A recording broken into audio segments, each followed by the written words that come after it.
Если вам предстоит дальний путь, и вы беспокоитесь, что у вас рейс отменят, самолет задержится, вы потеряете паспорт или не сможете купить бензина, все, что вам нужно, это в ночь на Ивана Купалу найти одолень траву, оберег всем путникам. Надо ее сорвать и прочитать над ней заклинание. Одолень трава, одолей мне горы высокие, долы низкие, озера синие, берега крутые, леса темные, пеньки и колоды. И после этого транспорт вас не подведет, вокзальные воры минуют, и границы перед вами не закроют. Проблема только в том, что праздник Иван Купала в этом году уже прошел. Но, может быть, вам интересно, как найти клад и начать понимать язык птиц и зверей. Тогда вам пора заранее готовиться к следующему сезону, потому что найти цветок папоротника еще сложнее, чем одолень траву.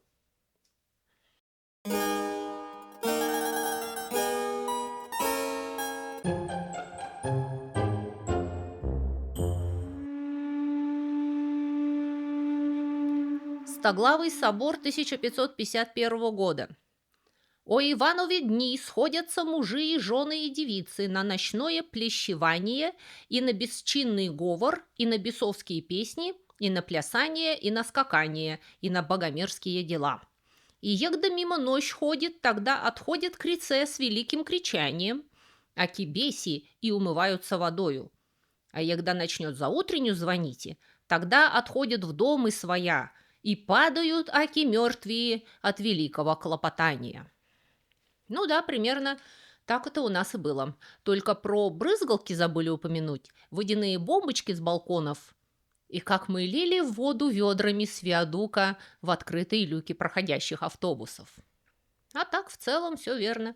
Типичный Иван Купала моего детства.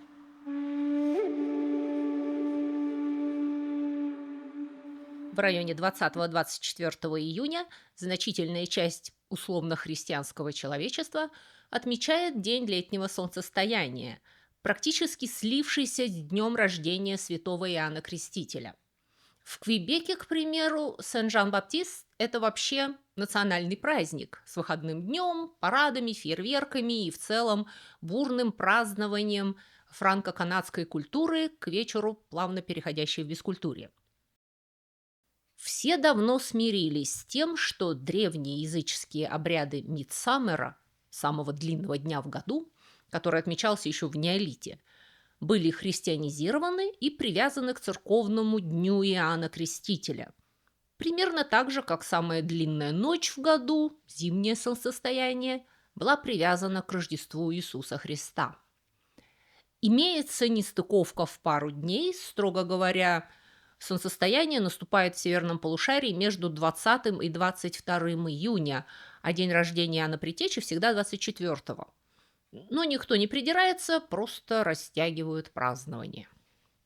Люди начинали отмечать с ночных костров и возведения украшенных шестов и заканчивали мессой и крестным ходом. Языческие обряды не умерли, а были переосмыслены. Спасибо, что хоть человеческие жертвоприношения отменили. Древние огни, олицетворявшие торжество солнца, стали символом Иоанна Крестителя, который был пылающим и сияющим светом и подготовителем пути Христова. Самый длинный день стал означать торжество христианства. Кроме, конечно, тех восточных христиан, которые декретом Совнаркома сдвинули все мероприятие на 2 недели вперед, когда меняли календарь. 24 июня по старому стилю стало 7 июля по-новому. Ночь Ивана Купала перестала быть самой короткой в году и стала почти самой короткой.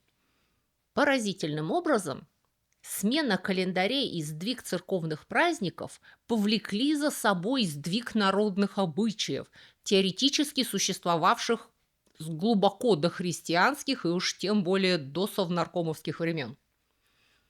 Потому что если вы посмотрите на традиции Ивана Купалы и традиции Литы из кельтского колеса года, то вы увидите много совпадений. Это день святого Иоанна, но это также и Ярилин день.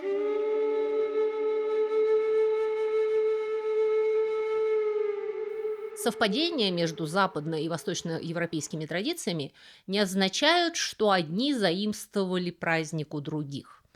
Все это укоренено в древних обрядах земледельческих культур как таковых. Наступает макушка лета. Самые жаркие, самые длинные дни. Солнце правит землей. Симметрично самым длинным ночам зимы люди чувствуют себя во власти природы. Богов солнца, богов грома, богов плодородия. Говорят, что на Ивана Купалу солнце на восходе переливается разными цветами, подпрыгивает, мигает, скачет и играет. Кое-где в Болгарии считается, что на рассвете в Иванов день на небе появляются 3 солнца, из которых только среднее наше, а остальные его братья светят в другое время и над другими землями. Наступают воробьиные ночи, когда землю сотрясает гром, сверкают молнии, льет проливной дождь, дует страшный ветер, взвиваются вихри. Говорят, что в такие ночи черт меряет воробьев. Перепуганные птички сбиваются в большие стаи, черти подгребают их к себе мерками и высыпают в пекло.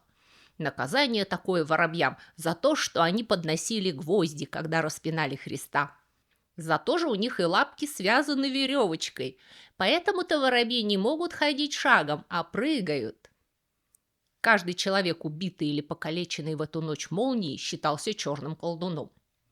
Чтобы молнии не сжигали дом и другие постройки, в воробьиную ночь за окно вывешивали оберег, пасхальную скатерть, а в некоторых местах под крышу привязывали красные нити. Потому как Илья Пророк, скачущий по небу на колеснице, только одной своей стороной библейский подвижник, а другой вроде как и Перун-громовержец. Опасные языческие духи воды смиряются и освобождают место для христианских омовений. Иван Купала – это Иоанн Креститель, тот, кто погружает людей в воду и достает из нее преображенными. Христианское крещение имеет тот же символизм очищения и перехода в новую жизнь, которые были у воды с глубокой древности. Вода – это стихия жизни, и купальская вода мыслится как временно живая, сильная, лечебная, особенно дикая вода из источников, роса, река. Не святая в прямом смысле, но живительная. Росу на рассвете собирают простынями и выжимают в бутылки, чтобы потом ей лечиться. На Ивана Купалу нужно обязательно искупаться до захода солнца. На севере мылись чаще в банях с лечебными травами, а на юге прямо в реках и озерах. В местах, где существовал запрет на купание в реках из-за русалок, омывались в святых источниках. Но вообще считалось, что с этого дня из рек выходила вся нечисть, поэтому вплоть до Ильина дня можно было купаться без опасений. А в пионерских лагерях народ гонялся друг за другом с самодельными брызгалками, и малолетние хулиганы постерегали прохожих за кустами в каждом городе из моего детства. Никому из нас даже в голову прийти не могло, что наши ежегодные обливашки – это рудименты ритуальных омовений, которые проводились в поле, часто с участием священников, а еще раньше колдунов и магов. И тогда люди верили, что, обливаясь, можно вызвать дождь. Сейчас, по моему опыту, чтобы вызвать дождь, достаточно помыть машину.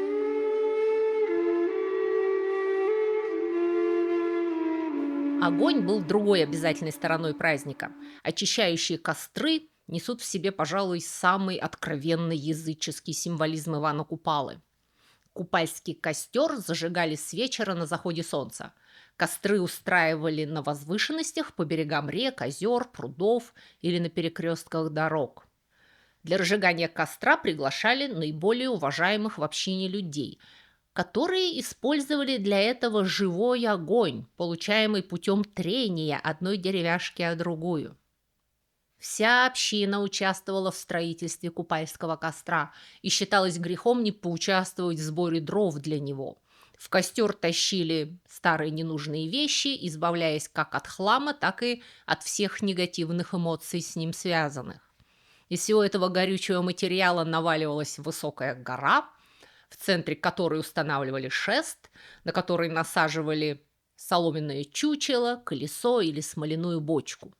Иногда на колесо на шесте клали конский череп, называемый ведьма, и сбивали его в огонь, где он изгорал. Помимо костров, в некоторых местах в купальскую ночь поджигали колеса, настоящие, вымазанные дегтем или специально смастеренные бутафорские, или целые смоляные бочки. Потом их скатывали с гор в реку, и все село, затаив дыхание, наблюдало, как огненное колесо с шипением и дымом уходило в воду. Если это не символ солнца, то я не знаю, что это. Огонь очищал и отпугивал нечисть, и к огню должны были выйти все женщины села. Не явившаяся однозначно считалась ведьмой.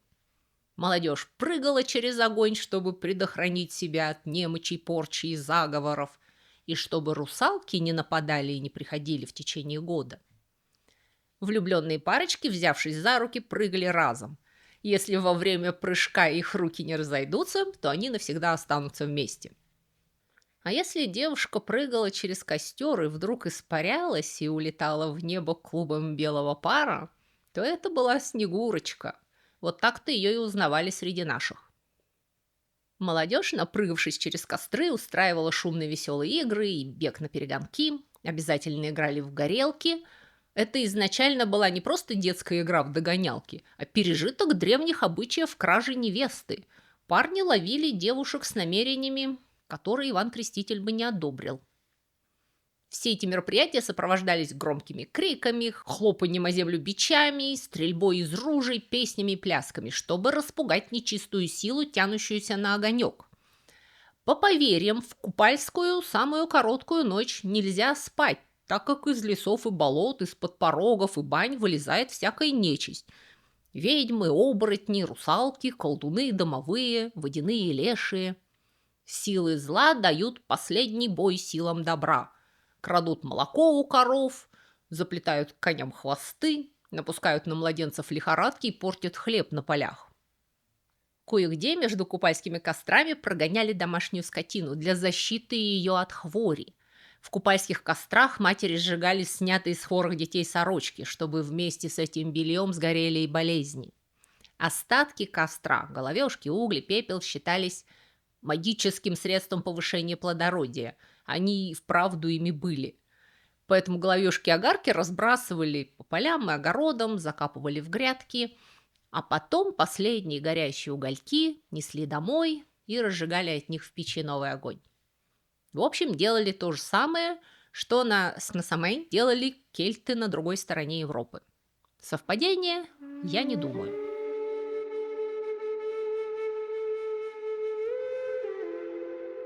Иван Купала был самым ответственным днем в году для травников и народных целителей. Ивановские травы, собранные в эти волшебные часы, защищали не только от микробов, но и от сглаза, порчи и в целом нечистой силы, а также ходячих покойников, молний, урагана и пожара. Травы старались собирать рано утром, по росе, до восхода солнца, так как, по поверьям, целебные свойства сохраняют лишь те растения, которые не успеют осветить солнце. Тирлич-лихоманник считался средством от лихорадки, лихоманки. Он отгонял злых духов, вызывающих жар. Плакун-трава заставляла плакать и бежать нечистую силу, бесов, ведьм, русалок. Корень плакун-травы носили на груди, как универсальный талисман. Адамова голова приносила удачу и помогала в поиске кладов. А долень-трава, как я вам уже сообщала, защищала путников дороги. Разрыв-трава открывала любые замки, цепи и двери. С ее помощью якобы можно было освобождаться из заключения и проникать туда, где тебя не ждали. Чертополох вешали над дверями, клали в колыбель, носили при себе, чтобы он отгонял упырей, домовых вредителей и порчу. Богатенько, если ее положить в амбар или в кошелек, привлекало богатство. С помощью Иван да Марии можно было изгнать бесов и содержимых и бесноватых. Часть собранных цветов и трав тратились на плетение венков. Купальский венок был не просто модным аксессуаром, это был волшебный круг, мистическое кольцо, сквозь которое можно было доить или процеживать молоко, протаскивать что-либо через него, смотреть сквозь него и видеть важное. пить и умываться сквозь него. В некоторых местах плели очень большой венок, сквозь который можно было пролезть, чтобы избавиться от хворобы. Считалось, что каждое растение добавляет венку свои особые свойства.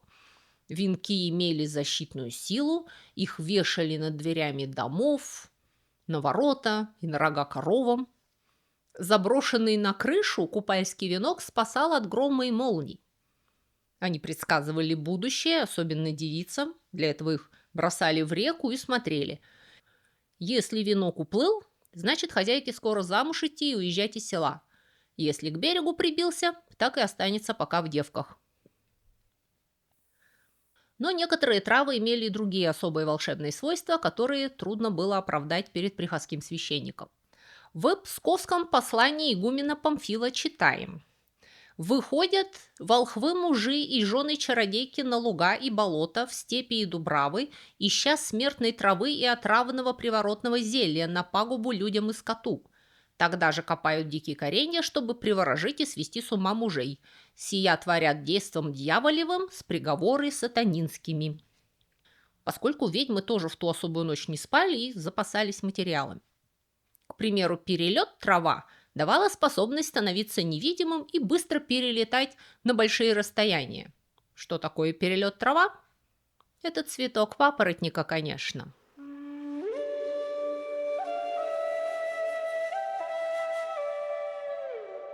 Все, конечно, знают, что в ночь на Ивана Купалу цветет папоротник. Он расцветает только в одну ночь в году и только на один миг. Если вам удастся его сорвать, а нечистая сила изо всех сил его охраняет и будет вам мешать. Но если вам повезет, то вы начнете понимать язык животных, видеть все клады, как бы глубоко в земле они не были запрятаны, входить беспрепятственно в сокровищницы. Просто приложите цветок к запорам, и они рассыпятся перед вами. А также властвовать над нечистыми духами, повелевать землею и водою, становиться невидимым и принимать любое обличие. Замечательный и ценный цветок, к сожалению, в природе не существующий. Папоротник просто вообще не цветет. Это не цветковое растение. Не все растения цветут. Мхи не цветут, водоросли не цветут, также хвощи и папоротники. Но от мха никто цветов не ожидает, а папоротник такой заметный, пышный, выглядит как настоящее растение, и никто никогда не видел его цветов. Значит, он их прячет, значит, они волшебные. На самом деле папоротники размножаются спорами. Вы, возможно, видели, если перевернуть лист папоротника, на нем бывают ряды черных зернышек. Это мешочки со спорами. Размножение папоротника – это чудо похлеще снимания затворов. Когда спора папоротника падает на землю, из нее вырастает не новый папоротник, а крошечная зеленая пластинка размером в несколько миллиметров. Она называется заросток. Это самостоятельное растение, совершенно не похожее на взрослый папоротник. И вот уже на заростке образуются мужские и женские половые клетки. Для оплодотворения обязательно нужна вода. Сперматозоиды буквально плывут по каплям дождя или росы к яйцеклетке. И после оплодотворения на заростке начинает расти уже знакомый нам большой папоротник с листьями. Если вы всего этого не знаете, то вы можете в ночь на Ивана Купалу зайти в такие лесные дебри, из которых не слышно даже петухов и собак из родной деревни, найти там подходящий папоротник, разостлать под ним скатерть, употреблявшуюся на пасхальной неделе, встать на колени на нее, очертить вокруг себя круг на земле ножом и начать читать заговоры и дожидаться полночи.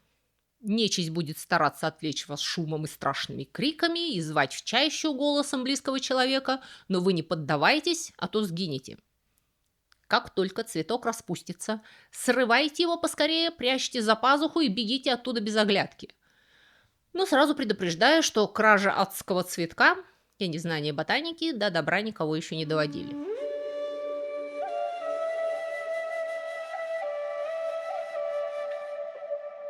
Считалось, что в купальскую ночь особенно активна всякая нечистая сила. Особенно, конечно, если вы полезли купаться в темноте или шарахаетесь среди ночи по лесу в поисках ведьминских цветов. Русалки, водяные, леши и кикиморы будут всячески портить вам жизнь, а могут и совсем погубить или с ума свести. Славянские русалки, женские духи, опекавшие леса, поля и воды, хвостов не имели и выглядели как девы с распущенными волосами, которые могли блуждать в чаще и раскачиваться на ветвях деревьев над рекой и выныривать из воды, а потом щекотать купальщиков и утаскивать их в омуты. Чаще всего считалось, что русалками становятся некрещенные дети, утонувшие, особенно по собственной инициативе девицы, и девушки, умершие до замужества. То есть люди, не справившиеся с нормальным переходом в загробный мир. Их простоволосость, недопустимая для приличных женщин, была и знаком их перехода на темную сторону, и символом проклятия. Девушки вешали свои гребешки на ветке, как подарок русалке в обмен на знание будущего, перед тем, как начать гадать. Любимым занятием русалок было сидеть у воды и расчесывать свои волосы. Крайне не рекомендуется подбирать найденные русалочий гребень из рыбьих костей. Хозяйка тебе жизни не даст. Другим любимым занятием русалок было плетение венков и соблазнение нерадивых парней. По большей части русалки щеголяли нагишом и только иногда в драных рубахах. Ища чем прикрыться, русалки похищали у заснувших без молитвы женщин нитки и холсты. При нечаянной встрече с русалкой в диком месте нужно бросить ей платок или что-нибудь из одежды, хотя бы оторванный рукав от платья, а то беда будет. В Смоленской губернии на рубеже XIX и XX веков была записана следующая замечательная легенда. Мой прадед пошел однажды на русальной неделе в лес лыки драть. На него там напали русалки. И он быстро начертал крест и стал на этот крест. После этого все русалки отступили от него, только одна все еще приставала. Прадед мой схватил русалку за руку и втащил в круг, поскорее набросив на нее крест, висевший у него на шее. Тогда русалка покорилась ему, после этого он привел ее домой. Жила русалка у прадеда моего целый год, охотно исполняла все женские работы, а как пришла следующая русальная неделя, то русалка снова убежала в лес. Пойманные русалки, говорят, едят мало, больше питаются паром и скоро бесследно исчезают. Вам не кажется, что дед похитил какую-то злосчастную бездомную, которая от него еле убежала? По народному поверью, русалки забираются в реки с осени и проводят там всю зиму, а на русальную неделю в конце весны выходят на сушу и сильно проказят. Бегают по полям, качаются на деревьях, могут защекотать встречных до смерти или увлечь в воду. Поэтому с семика до духового дня в открытых водоемах старались не купаться и в одиночку через засеянные поля не ездили. В ночь на Ивана Купала русалки тоже ягозят и пытаются затушить священные костры. Но следующий день, Феврония русальница, в этот день последние русалки уходят с берегов вглубь водоемов и становится можно нормально купаться. Но, разумеется, не после захода солнца и не возле мельницы, поскольку водяного никто не отменял. Водяной, противный пучеглазый старик с рыбьим хвостом, опутанный тиной, с окладистой бородой и зелеными усами. Это водный демон, который любит глубину и мрак, живет в омутах, водоворотах, на заброшенных и работающих водяных мельницах. Причем особенно любит место возле колеса, где поглубже. Мельники предпочитали дружить с водяными, иначе он может сломать мельничное колесо или испортить плотину. Чтобы не пакостил, ему раз в год приносили в дар черную свинью. И в народе верили, что мельники продавали душу водяному, а также, что они заманивают на мельницу прохожих странников и сбрасывают их в омут или под мельничное колесо в жертву водяному. Нужно сказать, что мельники действительно приносили жертвы водяным, кидая в воду мертвых животных, крошки хлеба, а по праздникам выливая в воду водку. Водяного надо бояться, это вам не русалка, этот щекотать не будет. С хохотом вынырнет верхом на огромном соме, затрясет рогами, захлопает в ладоши и утащит жертву в свои подводные хоромы на безвозвратное житье. А поэтому не купаемся мы в открытых водоемах ни после захода солнца, ни в самый полдень, ни в самую полночь. Кроме того, водяной хватает всех, забывших при погружении в воду осенить себя крестным знаменем. Под водой он обращает этих бедолаг в кабальных рабочих, заставляет переливать воду, таскать или перемывать песок и тому подобное. Водяной радостно встречает в своих владениях всех случайных и намеренных утопленников, причем на утопленницах водяные женятся, а еще охотнее на тех девицах, которые прокляты родителями.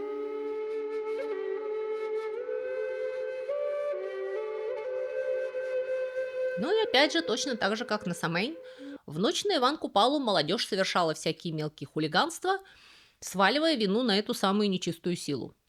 Расшалившиеся парни крали у соседей и растаскивали по селу телеги и лодки, разбрасывали дрова, разбирали и раскидывали заборы, снимали ворота и калитки, перегораживали всеми этими предметами дороги, строили из них баррикады, переплетали дорогу нитками, а если и ниток не нашлось, кишками зареженного барана.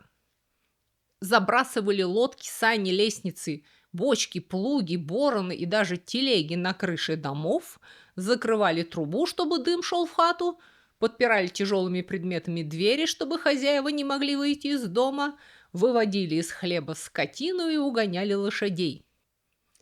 Это была и остается ночь-проказ, когда на свободу вырывается не только нечисть, но и люди. Нет ничего удивительного в том, что этот праздник сохранился с эпохи неолита и не собирается сдавать позиции. Иван Купала – это праздник лета, единение с природой, свободы, которую мы во многом утратили, заперев себя в городах и в виртуальном мире. Допивайте свой кофе и марш на свежий воздух, рвать цветы, нырять в омуты, танцевать с русалками и целовать лягушек. Лето пройдет, моргнуть не успеете. Повторю только то, что уже говорила настоящим бескультурникам на Бусти и Патреоне. Не прыгайте пьяными через костры и будьте осторожны на воде. До скорых встреч!